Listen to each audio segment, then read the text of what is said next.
Welcome back to the channel, and in today's video we will continue our look at teams playing in this summer's World Cup. And today we will be focusing on one of the tournament co-hosts, the United States. The US has been a CONCACAF powerhouse, and they'll be appearing in their 12th World Cup Finals tournament, with their best result being third place in the inaugural World Cup in Uruguay in 1930.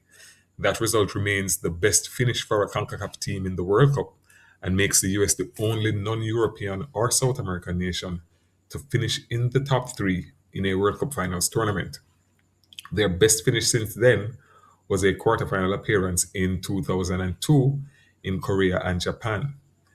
The US, while not being a traditional football power, has over the years produced some very good players, particularly in the goalkeeping department, led by pioneer Tony Meola, who, though only playing 2 games in European football for Brighton and Hove Albion all the way back in 1990, did pave the way for other American goalkeepers who were to have a much bigger impact on the European games.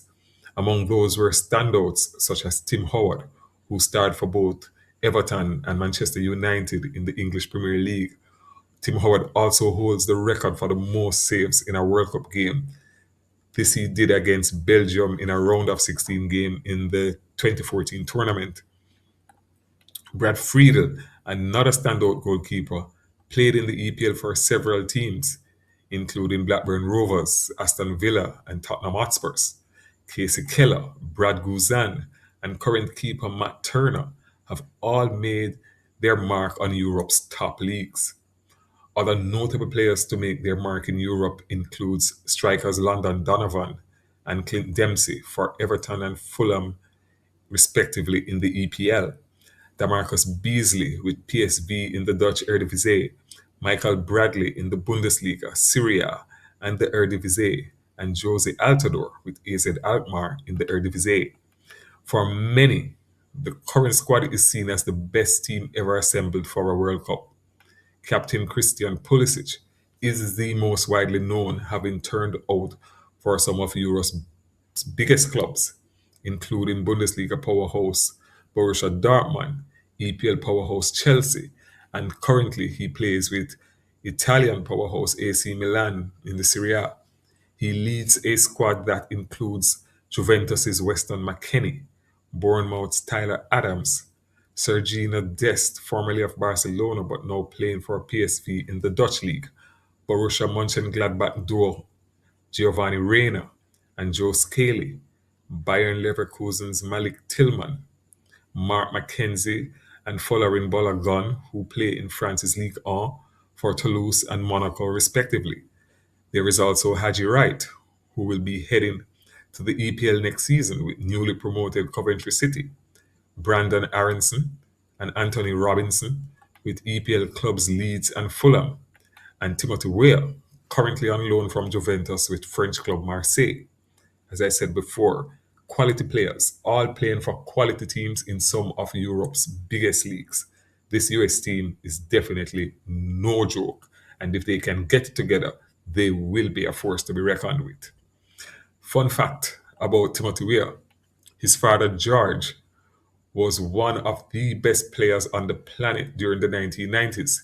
He won both the Ballon d'Or and FIFA World Player of the Year in 1995 while dominating for AC Milan.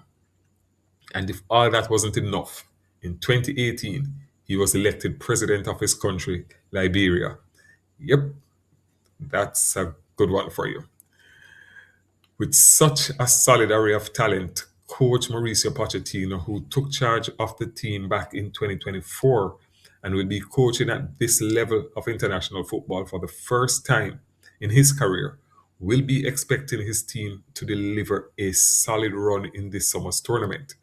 His high pressing attacking style should be on full display, along with a high level of physicality for which his teams have become known as they employ the press against opposing teams.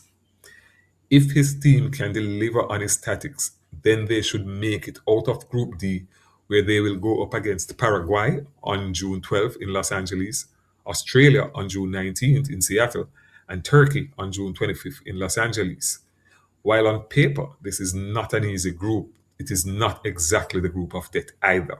They can make it out of this group if they play to their ability.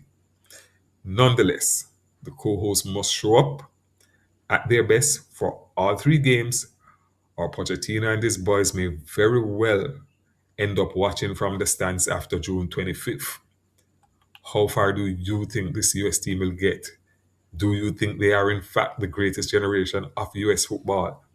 And if not, which generation would you say is greater than this one? Until then, let us know in the comments. And until next time, keep playing.